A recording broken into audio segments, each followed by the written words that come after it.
mga ka-breeders, mayong adlaw kanatong tanan. So karong adlaw mag-ihaw ta og kanding na pod.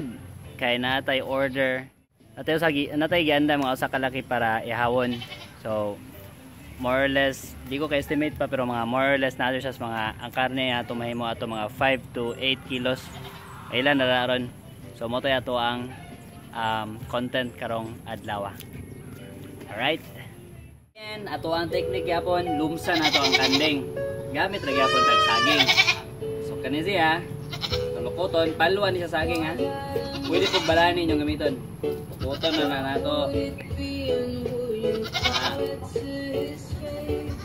Ne, muna ato ipasulod sa iyahang baba.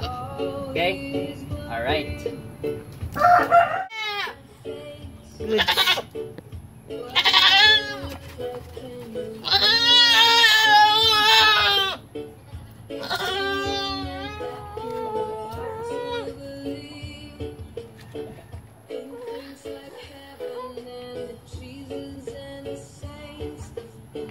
A few moments later.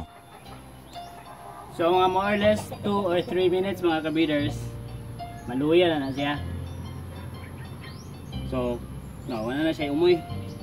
Ato lang pakapinan gamay para sure nga, wala na siya patay na gudya. Usan na to, hiwao ng liog ba. So, namatay na siya mga ka-breeders. Ato na yung kuhag dugo. Okay. So, gihiwa na ang liog mga ka-breeders. Abre, sa nang panit. Ang panit siya, abre. Okay, padaka sa nang panit. Usa ko hiwaan ang yung ugat para dili mag... Okay. Si padaki pa. Ito ra mga ka-breeders ang ugat ng atong ipangita. Kanang na itom. Tuara. Okay. There you go. Ito sa ang pag-aso na yung dugo. Dayon, ato na siyang panitan.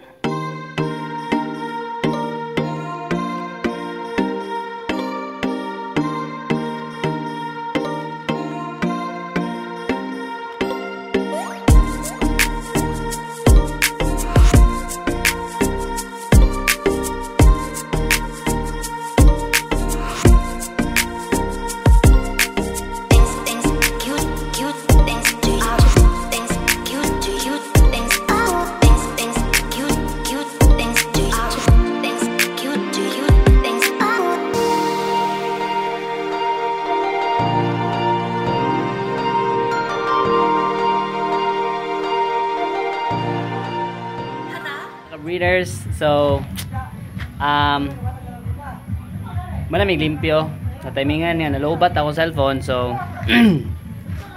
wala ko katiwas og kuha sa mga videos. So ang akong gibuhat ani kung baligya para lang maka ginansya ta og mas takod ako kung ako na siya ibaligya og buhi, medyo barato ra ang palit kay tungod nga ang mga komprador motubo pa man gud sila ana, or bisan ang muihaw motubo pa sila, so mupatong pa na sila na, so dili na nakadako ang presyohan na nga ilang pagpalit. So para ma-maximize na to, ang akong gibuhat is nangita ko og kuan kaning customer nga like mga karinderya or restaurant. So akong i-deal nila ang kanding, dayon deliveran ako sila karne. So karne na mismo ako i-deliver sa ilaha, dayon diha ta makaginansyag dako-dako.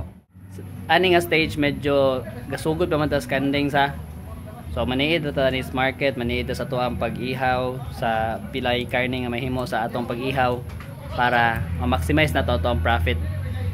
So muna siya ato ang gibuhat karon.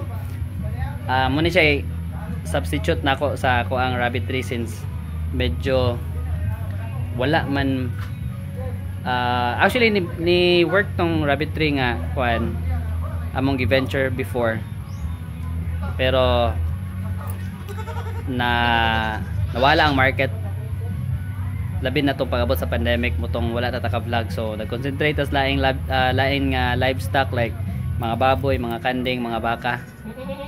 So muna siya. Alright, so hopefully makagaman na po taglayang videos pohon kabahin sa pagpamuhi bulahan. Mainggan nyo po ang ato ang isig ka breeders o pagpamuhi padayon o pagpamuhi. So maora na siya. Thank you so much. Goodbye.